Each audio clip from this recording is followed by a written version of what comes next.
everyone. Good evening. I'm Melisa Idris. And I'm Sharaad Kuttan. You're watching Consider This, the show where we want you to consider and then reconsider what you know of the news of the day. Past President Hadi Awang has repeated his call for Malay dominance in the government, saying that it was important in maintaining political stability in Malaysia. Now, if I could quote him, he said, "To ensure political stability, it is important to have the race that dominates society lead the government," end quote. However, Hadi also said that each race must be represented by their own kind.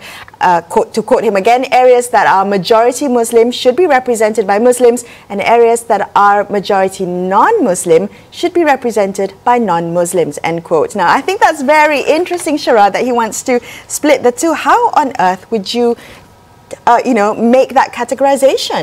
Well, I mean, I think what Hadi demonstrates is a particular kind of political imagination, right? And that's a political imagination that's in many ways dominated thinking in Malaysia for the last 6 decades, okay. Post-independence. So not new imagination? No, I mean, well, it might be new in that, if you look at some of the reports, he's suggesting a split in the administration, yes, and so on and so forth. I mean, these are just innovations on a template, right? And a template that logic is racial and ethnic in nature. What I do think is, how does a younger generation that has seen the failure of race-based politics, the idea that somehow people of your kind, really are going to have your best interests at heart, and that people of your kind know you better than anybody else, as opposed to people who share your kind of vision of the world. Which ideology, right? It might not be ethnic at all, right? And what do young people want of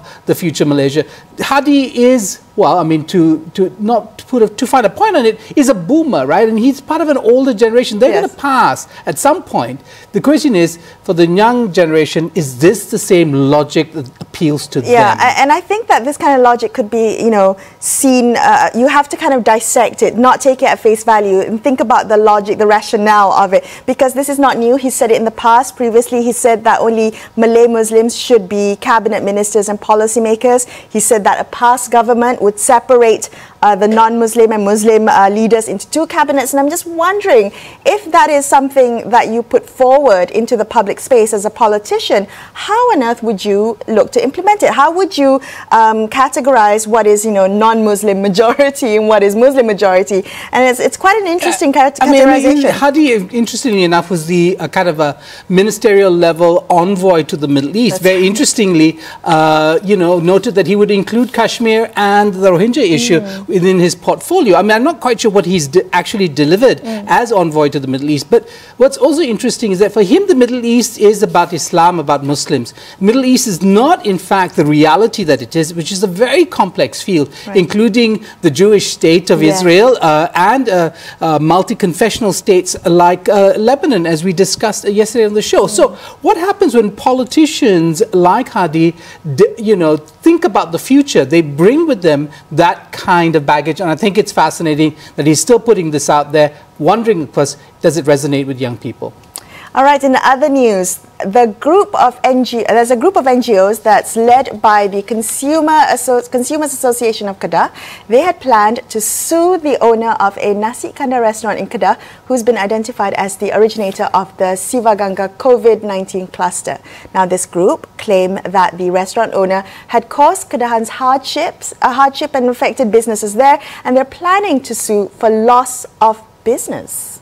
Again, Melissa, it's one of those instances where you see something about how we are thinking about the COVID issue and how we assign blame to individuals or in fact to groups. Remember, with the when we started the crisis, there was so much focus on the Tabligh group, and the question is, in that instance, were we looking for the originator? Were we going to blame that person? Did anybody think about suing that person?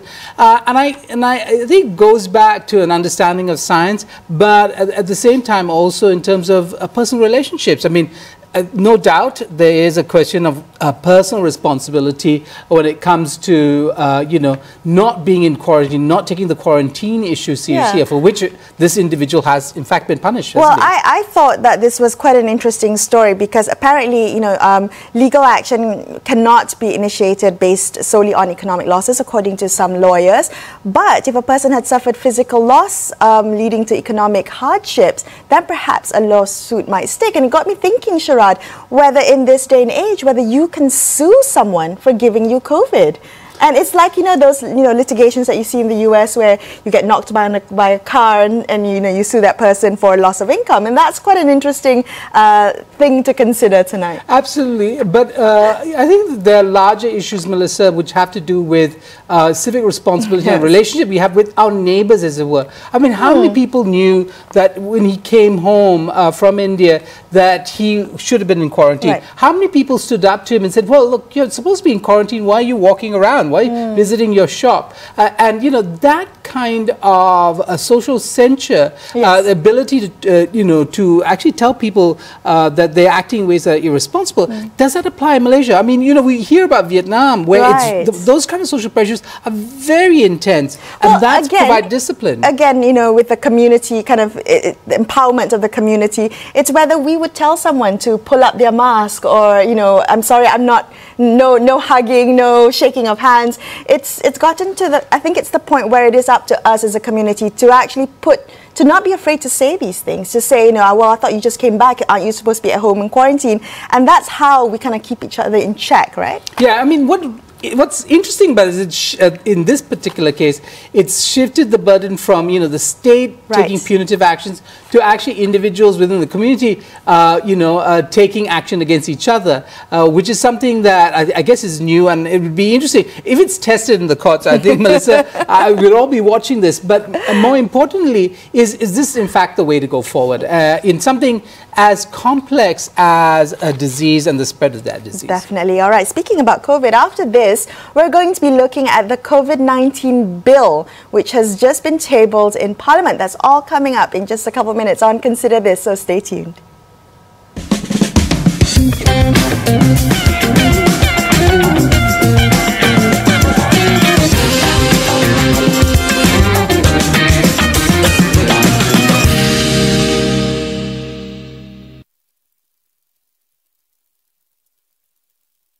Astro Awani.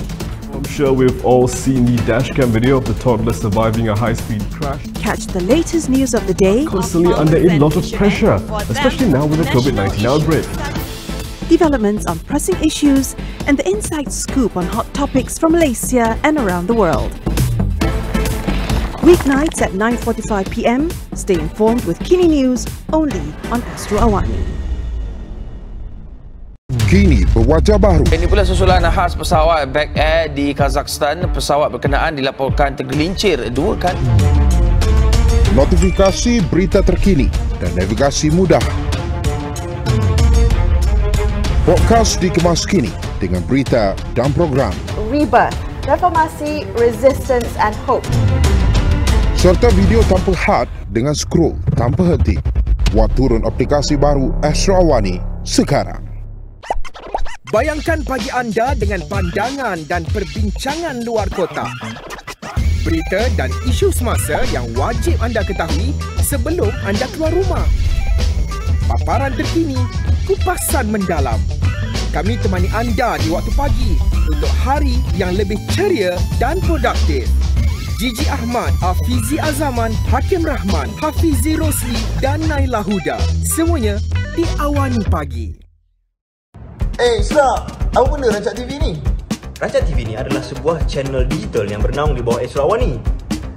Apa yang best sangat dengan Rancak TV ni? Of course best, sebab dia ada macam-macam cerita. Dia ada cerita pasal isu-isu semasa, cerita pasal kesenian, cerita pasal hiburan, cerita pasal kecergasan, cerita pasal sukan, cerita pasal travel, cerita pasal sejarah, fakta-fakta menarik. Dan mereka juga ada buat short film dan juga dokumentari. Dan yang paling penting, Rancak TV tak ada cerita pasal politik. Wah, menarik tu. Kena bayar ke nak tengok konten-konten Rancak TV ni? Tak payah.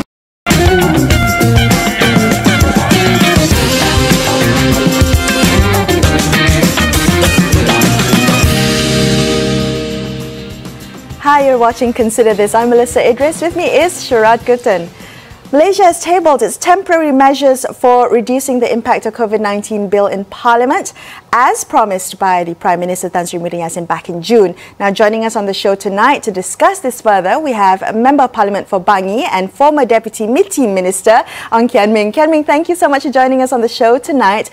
I want to talk a little bit about the criticism towards this bill first. There's been a lot of talk about how the COVID-19 bill is long overdue and is too little too late. My question is it, in your opinion? Yeah, thanks, Melissa. Thanks, Sharaad, for having me. I was anticipating this bill with great interest because I thought it would help some of our SMEs and also businesses to cope with some of the difficulties that they've had during the MCO period. But I was pretty shocked when reading through the bill. All the relief measures that has been proposed and put into this bill also has exemption or escape clauses. To summarize for your listeners and for your audience, what this means is that, yes, the bill does provide protections for, let's say, inability to fulfill contracts, if you are in certain businesses, construction or professional services, during the period of the MCO up to December 31st, 2020 for some cases. But because there are these exemption clauses, these exemption clauses basically says that if there's any legal action that has been started or finished before this act comes into force, before this act is gazetted, basically all these protection measures that are in this bill does not apply, right? So I understand that's clause 10 of the COVID bill, right? Yeah, section 10 of the COVID bill, yes. And what this means is, just to give an example, if let's say I was a tenant in a shopping mall and during the MCO period I could not operate, I received no revenue from my business, but I still had to pay for the rental. And if let's say I couldn't pay the rental for let's say 3 months and the rental contract was terminated by the mall owner, I would have no recourse under this bill to go back and seek some sort of a suspension of that rental contract with the mall owner, simply because this termination has already been activated and concluded before the entry of this bill into force. That's why many people are saying that this is too little too late. Kian Ming, why do you think the government has framed the bill and the kind of legal issues in precisely the ways that you say are flawed? Why do you think, what's the thinking behind it?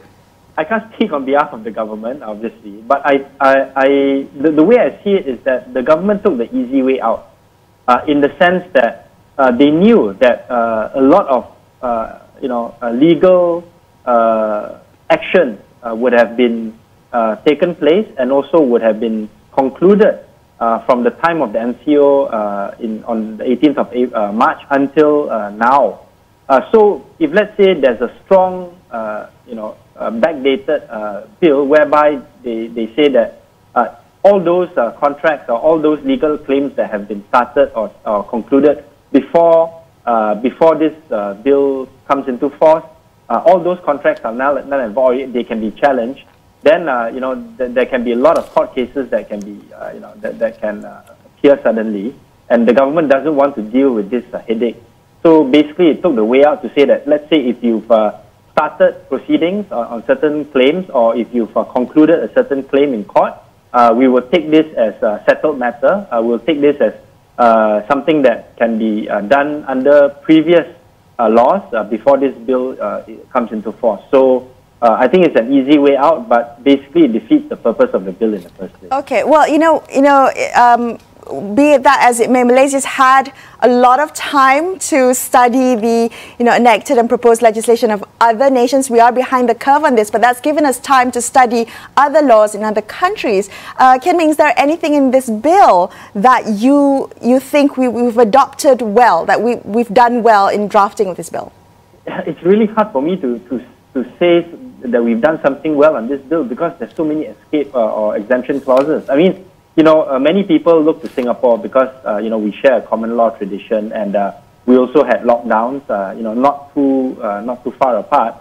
Singapore had their lockdown, started their lockdown on April 7th. We started ours on the 18th of March. But before the lockdown started in Singapore, they had already put in place a COVID relief bill. And the good thing about this bill is because it was passed just around the time of the start of the lockdown, businesses at the time already could anticipate that there was going to be the suspension of whatever contractual obligations that they would have had to comply with during this time. So both let's say creditor or debtor or owner and renter, they knew that this was going to come into place as a result of the COVID relief bill. And not only that, Singapore actually amended their COVID bill that was passed in April. They amended it in June to give even more relief to business owners by linking their COVID relief bill to other measures such as rent support measures and whatnot. We hardly see any of this inside. And I think if you ask the private sector who wanted to have some protection as a result of this COVID relief bill, I think they will be sorely disappointed. Just to let you know, I think the biggest winners coming out from this bill would be the legal community. Because right now, I think many lawyers would be telling their clients, look, if you have any claims that you want to start proceedings with possible claimants, then you should do it within these next 2 months before the bill is gazetted, so that whatever claims that you want to claim will still be valid and not be suspended under this COVID relief bill, right? Right. Kian, Ming, is it likely that this bill will pass unopposed or will get bipartisan support in the House? As far as I think my party and also the opposition is concerned, I've spoken to a few colleagues and they echo what we've been saying all along, which is that this bill comes too little too late. We wanted something like this to be discussed and passed in the May sitting. Unfortunately, because of political reasons, there was only a half a day sitting during that time. No bills were presented. Now, 6 months later, the bill appears. And not only that, I think your audience also needs to be aware that this bill not just has to pass the Day 1 Rakyat, it also has to go through the Senate. And the Senate concludes on the 23rd of December. Which means that the earliest that this bill can be gazetted would be end of September or early October, right? By that time, I think it's almost coming to the end of the period of the application of the bill, which is 31st of December in most cases. So definitely, I think there will be growing disappointment and opposition to this bill coming from the relevant stakeholders over the next few days. So will you and your party and the coalition vote against this bill, Kian Ming? I think very, very likely we will find it hard to support the bill in the way it is been drafted. Well, thank you so much for speaking with us tonight. We really appreciate your time and you sharing your perspectives. We're going to take a quick break, but stay tuned to consider this. More on this topic in just a couple minutes.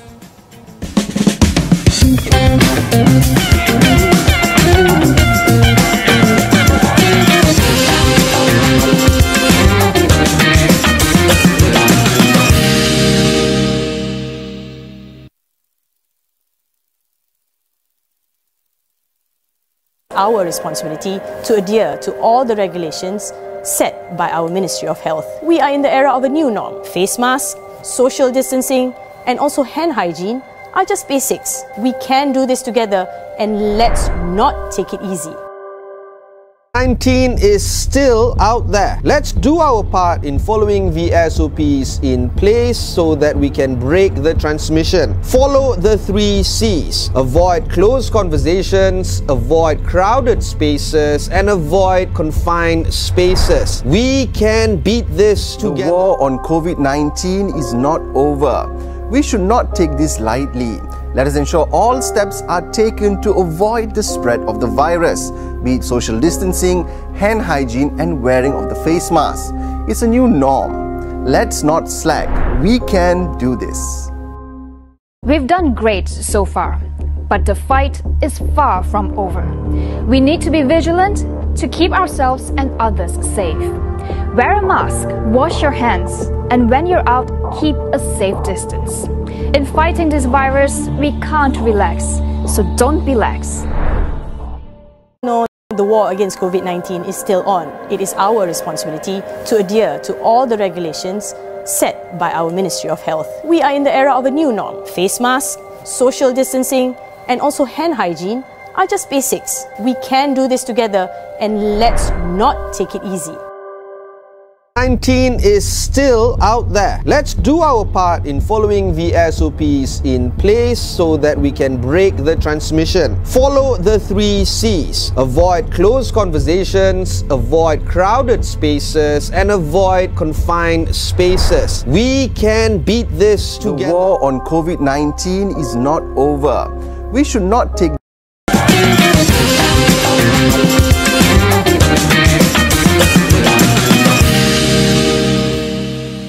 Thanks so much for staying with Sharaad and I on Consider This. Let's continue our conversation about the COVID-19 bill. We have joining us on the line now Tricia Yeoh. She's the CEO of the Institute for Democracy and Economic Affairs. The think tank is better known by its acronym IDEAS. Good evening, Tricia. Welcome to the show. Your initial reaction or your initial impressions of this COVID-19 bill, what do you make of this bill that was tabled in Parliament? Hi, Melisa. Thanks for having me this evening. I think the initial reaction is simply that it was a long time coming, and this bill was hoped to have been tabled much earlier in the year. As you recall, the government actually spent a lot of the money from the stimulus packages, yes, out of necessity, but the bill itself ought to have been tabled earlier in a parliamentary sitting that could have been done much earlier. So it is a welcome move, of course, to see the bill in Parliament for the first reading.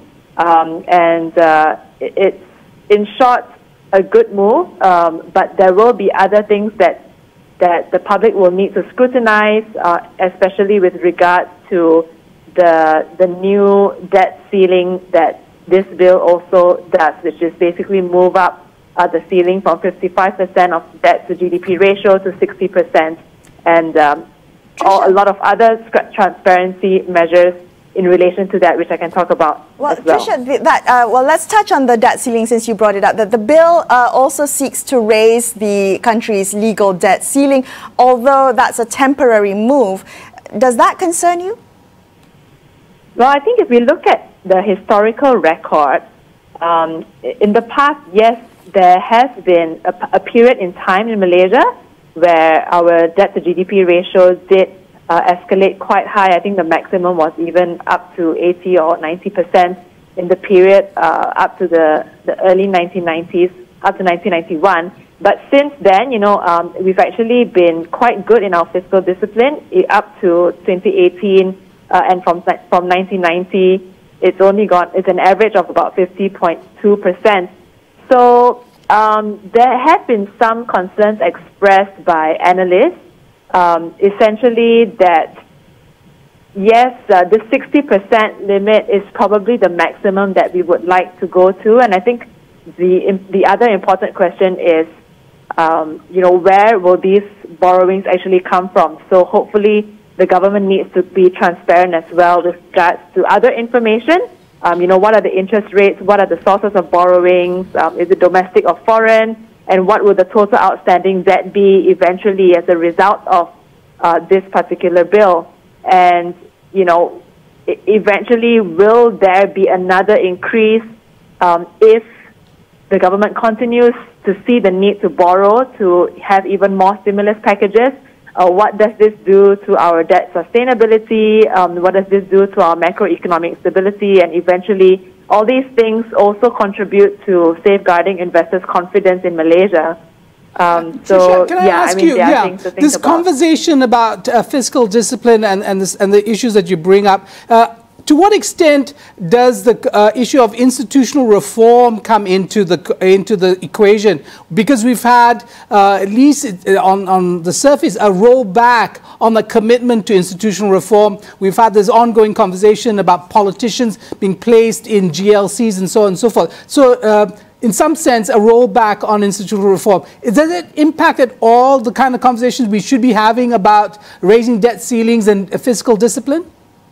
Exactly. I mean, those are exactly the right questions. So there are many factors that contribute to investors' confidence, right? And I think the public confidence in government as well would be stronger if we did have these independent institutions. I think the concern is that whenever there are fiscal issues and whether or not the government can keep to its fiscal discipline, it depends very much on whether, you know, for instance, number one, can Parliament provide sufficient oversight? Are the parliamentary select committees given that kind of oversight to scrutinize the budgets? The answer right now is no. I mean, even if you don't talk about the COVID bill, you know, there are supplementary bills that are tabled every year, which means that the budget that's tabled at the end of each year for the following year, that typically does not represent the full amount of money that the government is going to spend in the following year.